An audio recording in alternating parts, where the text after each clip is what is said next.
Angry bull car rescue. एक गांव में एक गरीब किसान रहता था। उसके पास थोड़ी जमीन थी। उसके पास एक सांड था। उस सांड का नाम था कटप्पा। वो खेत अच्छी तरह जोतता था। वो उसके गाड़ी को भी खींचता था। किसान कटप्पा की अच्छी तरह देखभाल करता था। उस गांव का मुखिया था बलविंदर। वो एकदम कमीना था। वो लोगों को डरा धमका कर अपनी बात मनवाता था। जो लोग उसकी बात नहीं मानते थे वो अपने आदमियों से उन्हें पिटवाता था। बैलगाड़ियों का रेस का आयोजन करने का उसे बहुत शौक था। उसके पास बहुत सारे बैल थे। उसके बैल ही हमेशा मुकाबले में जीतते थे। एक दिन वो किसान कटप्पा को लेकर उस प्रतियोगिता को देखने के लिए गया। वहां बैल मुकाबले के लिए तैयार थे। बलविंदर जी, अभी सिर्फ 3 बैल आए हैं मुकाबले के लिए। चौथे बैल को आने में कह रहे हैं कि थोड़ा वक्त लगेगा। हमने रूल बनाया था ना कि जब तक 4 बैल मुकाबले के लिए तैयार ना हो तो ये मुकाबला नहीं होगा। अरे ये क्या मुसीबत है। ठीक है ठीक है। ए सुनो, ये बैल तुम्हारा है ना, तुम आ जाओ, मुकाबले में भाग लो। अरे भाई साहब, मैं तो सिर्फ ये मुकाबला देखने के लिए आया था। मैं मुकाबला नहीं करना चाहता, मुझे माफ कर दीजिए।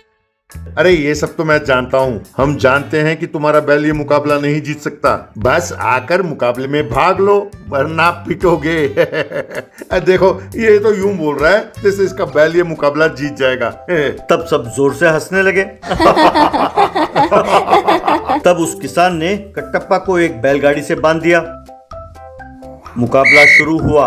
बैल गाड़ियों को खींचते हुए तेजी से जाने लगे, लेकिन सब बैलों को पीछे छोड़कर कटप्पा वो मुकाबला जीत गया। ये देखकर गांव वाले ताली बजाने लगे और बलविंदर का अपमान हो गया। उसे बहुत गुस्सा आया। बलविंदर अपने आप से, इस कमीने बैल की वजह से गांव वालों के सामने मेरी इज्जत चली गई। किसी तरह इस बैल की भी बेइज्जती करनी होगी। यूं सोचकर एक रात को वो वहां आया और बैल के खाने में उसने नशीली पदार्थ मिला दी।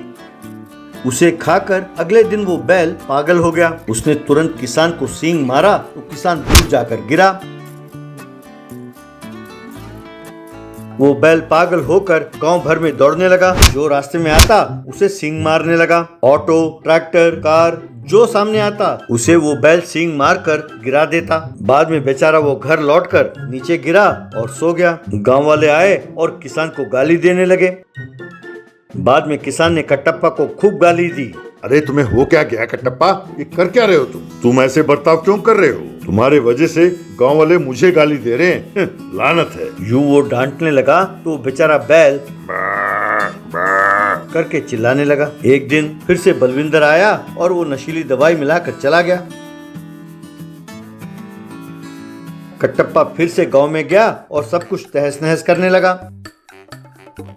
गांव वाले फिर आकर उस किसान को गाली देने लगे। दोबारा तेरे बैल ने ऐसे कोई हरकत की तो उसे मार डालेंगे, सोच लो, खबरदार। चलो चलो चलते हैं। यूं सब चले गए।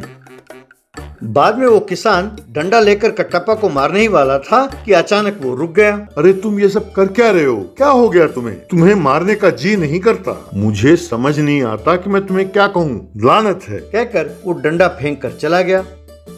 बेचारा कटप्पा करके चिल्ला रहा था। उस रात को बलविंदर फिर से आया और दवाई मिलाकर चला गया।